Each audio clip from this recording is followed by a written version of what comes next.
আসসালামু আলাইকুম সবাইকে। আমরা গত ভিডিও টিউটোরিয়ালে দেখেছিলাম যে ভেরিয়েবল অনেকবার ডিক্লেয়ার না করে শুধুমাত্র একটা ভেরিয়েবল আমরা ডিক্লেয়ার করব, তার মধ্যে আমরা অনেক ভেরিয়েবল রাখতে পারবো, কিন্তু এটাকে আমরা অ্যারে বলতে পারবো না। এটা হচ্ছে অ্যারে আমাদের নয়। তো সরাসরি আমরা এই কাজটা করার জন্য আমরা কোড ব্লকসে চলে যাচ্ছি আপনাদের বোঝার সুবিধার্থে। আমরা সিনট্যাক্সটা তৈরি করে নিচ্ছি। তো স্ট্রাকচার আমাদের কাজকে কত সহজ করে দিয়েছে, স্ট্রাকচার কত এগিয়ে নিয়ে এসেছে, সেটা আপনারা অ্যাপ্লিকেশন না দেখলে বুঝতে পারবেন না। অ্যাপ্লিকেশন যতক্ষণ নিজেরা না করবেন ততক্ষণ আপনারা বুঝতে পারবেন না।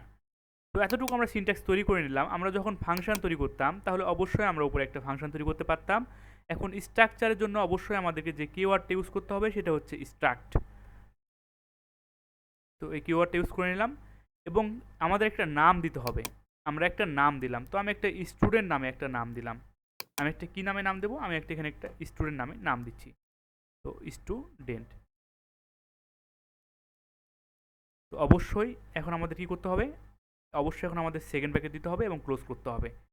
তো স্ট্রাকচারের সিনট্যাক্সটা আমাদের রেডি হয়ে গেছে এবং মেইন ফাংশন আমাদের রেডি।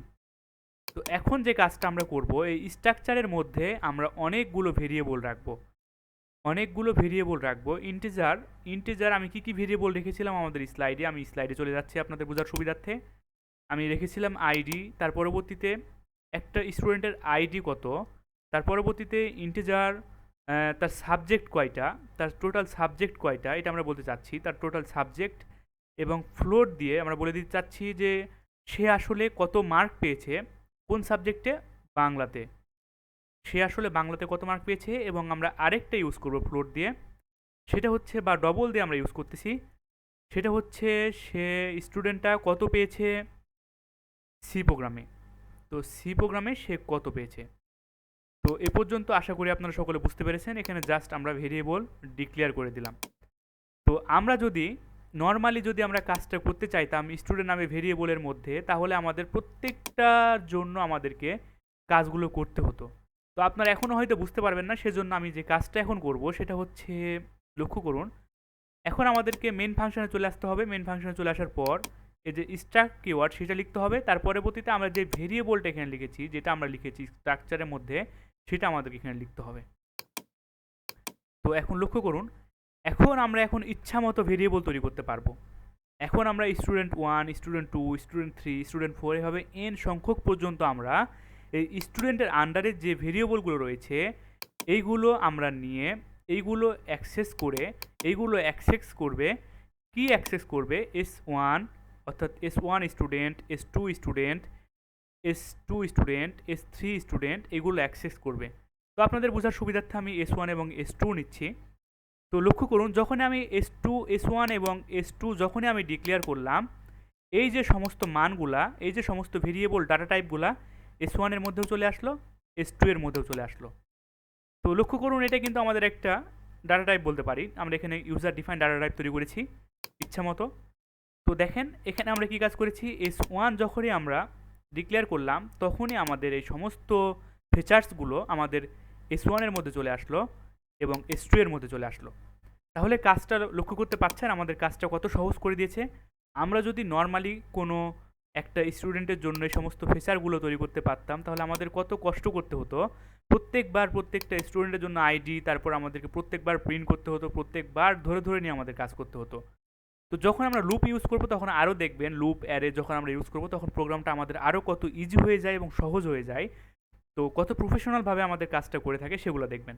তো এখন আমরা ভ্যালুগুলো বসাতে পারবো। S1 এর ভ্যালু এখন আমরা বসাতে পারবো। তো সেটা করার জন্য, তো এখন আমরা যে কাজটা করব, S1 এর মধ্যে আমরা প্রথমত বসাতে যাচ্ছি আইডিটাকে। তো S1 ডট, দেখেন আমাদের S1 ডট দেওয়ার সঙ্গে সঙ্গেই আমরা কি এখানে অ্যাক্সেস করতে পারবো সে সমস্তগুলো চলে এসেছে। তো আমরা এখানে আইডি দিয়ে দিলাম, আইডি। তো আইডি কত দেবো? এখানে আমি দিলাম হচ্ছে আইডি 73। তার পরবর্তীতে S1 ডট, দেখেন আমাদের চলে এসেছে হচ্ছে কি আছে, সাবজেক্ট। তো আমরা দিয়ে দিলাম সাবজেক্ট। তো সাবজেক্ট আমরা কয়টা দেবো? সাবজেক্ট আমি দিলাম হচ্ছে 5টা। এর পরবর্তীতে S1 যখনই আমি ডট দিব তখনই আমাদেরকে এখানে শো করতেছে, আমি দিলাম হচ্ছে আমাদের বাংলাতে আমি মার্ক পেয়েছি কত সেটা এখন আমি দেখতে চাচ্ছি। আমি দিলাম হচ্ছে 75.5। এর পরবর্তীতে আমি দেখতে চাচ্ছি S1 ডট সি প্রোগ্রাম, আমি সি প্রোগ্রামিং কত মার্ক পেয়েছি সেইটা আমি দিয়ে দেবো। তো আমি দিলাম 95.7। তো আশা করি এই পর্যন্ত আপনারা সকলে বুঝতে পেরেছেন। আমরা যে কাজটা করলাম সেটা হচ্ছে এখানে আমরা সে মানগুলোকে অর্থাৎ ভ্যালুগুলোকে পাঠালাম। ভ্যালুগুলোকে আমরা যখনই পাঠালাম এখন আমাদের প্রিন্ট করা দরকার। তো প্রিন্ট করার জন্য আমরা যে কাজটা করব সেটা প্রিন্টএফ ফাংশনের মাধ্যমে একটা মেসেজ শো করে দিব। সর্বপ্রথমে যে মেসেজটা শো করব সেটা হচ্ছে student one, student one, student S1। তো এটা হচ্ছে স্টুডেন্ট S1 এর জন্য। তো কি প্রিন্ট করব, প্রিন্টএফ ফাংশনের মাধ্যমে আমরা যেটা প্রিন্ট করতে চাচ্ছি সেটা হচ্ছে এই 4টা ID subject Bangla C program, সেগুলো আমরা প্রিন্ট করব। তো আইডি আমাদের কিসে আছে, আইডি আমাদের ইন্টেজারে আছে, সেজন্য আমরা এখানে জাস্ট একটা মেসেজ শো করতেছি যে আইডি ইকুয়াল টু %d, একটা নিউ লাইন দিয়ে দিচ্ছি বোঝার সুবিধার্থে। এবং এখানে যে কাজটা করব সেটা হচ্ছে আমরা S1 স্টুডেন্টের আমরা আইডি প্রিন্ট করছি। তো এই কাজটা আমরা করে ফেললাম। তো সেমভাবে আমরা যে কাজটা করব সেটা হচ্ছে আমরা সাবজেক্ট প্রিন্ট করতে যাবো এখন। তো S1 স্টুডেন্টের আমরা কি প্রিন্ট করব, এখানে আমরা মেসেজটা চেঞ্জ করে দিচ্ছি আপনাদের বোঝার সুবিধার থেকে, না মেসেজটা চেঞ্জ করে দিচ্ছি সাবজেক্ট। তো %d থাকবে কেন, এটা আমাদের ইন্টিজার টাইপে। তো এখানে আমরা দিয়ে দিলাম সাবজেক্ট। এর পরবর্তীতে যে কাজটা করব সেটা হচ্ছে আমরা কি করতে চাচ্ছি এখন আমরা ফ্লোট বাংলাতে সে কত পেয়েছে, সেটা আমরা এখন দেখতে চাচ্ছি। তো ফ্লোট যদি নিই তাহলে অবশ্যই আমাদেরকে %f ইউজ করতে হবে এবং এখানে আমাদের বলে দিতে হবে ভেরিয়েবল নেমটা। তো আমরা দিয়ে দিলাম বাংলা। এর পরবর্তীতে আমাদেরকে ডবলের জন্য করতে হবে। তো ডবলের জন্য আমাদেরকে জাস্ট এখানে আমি মেসেজগুলো চেঞ্জ করে দিচ্ছি। এটা আমি দিয়ে দিলাম হচ্ছে বাংলা এবং এখানে আমি দিয়ে দিলাম সি প্রোগ্রাম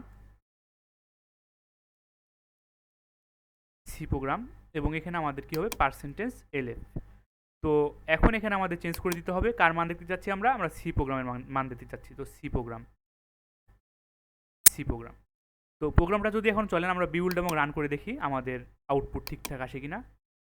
আমরা বিল্ড এবং রান করেছি, দেখেন আমাদের স্টুডেন্ট 1-এর যাবতীয় ইনফরমেশন প্রিন্ট করেছে। তো সেমভাবে আমরা স্টুডেন্ট 2-এরও করতে পারবো। তো আজকের ভিডিও টিউটোরিয়ালটি এই পর্যন্ত থাকবে। আপনাদের আমি একটা হোমওয়ার্ক দিয়ে গেলাম, সেটা হচ্ছে আপনারা স্টুডেন্ট 2-এরটা করবেন। স্টুডেন্ট 2-এর কাজটা আপনারা সেমভাবে ডিক্লেয়ার করবেন। আপনারা এখান থেকে জাস্ট এতটুকু কপি করবেন। কপি করার পর ভ্যালুগুলো আপনারা এখানে ইচ্ছা মতো চেঞ্জ করতে পারবেন, কোনো প্রবলেম নাই। তো আমি আপনাদের বোঝার সুবিধার্থে আমি করে দিচ্ছি আর কি। তো এখানে যে কাজগুলো আমি করব সেখানে হচ্ছে আমি এখানে ভ্যালুগুলো চেঞ্জ করে দিচ্ছি। আমি এখানে দিলাম আইডি 29, এখানে আমি দিলাম 10। দেখেন আমি একবার ভেরিয়েবল ডিক্লেয়ার করে আমি কাজগুলো আমি কত তাড়াতাড়ি করতে পারতেছি। তো আমি সেই কাজগুলো কত তাড়াতাড়ি আমি করতে পারতেছি।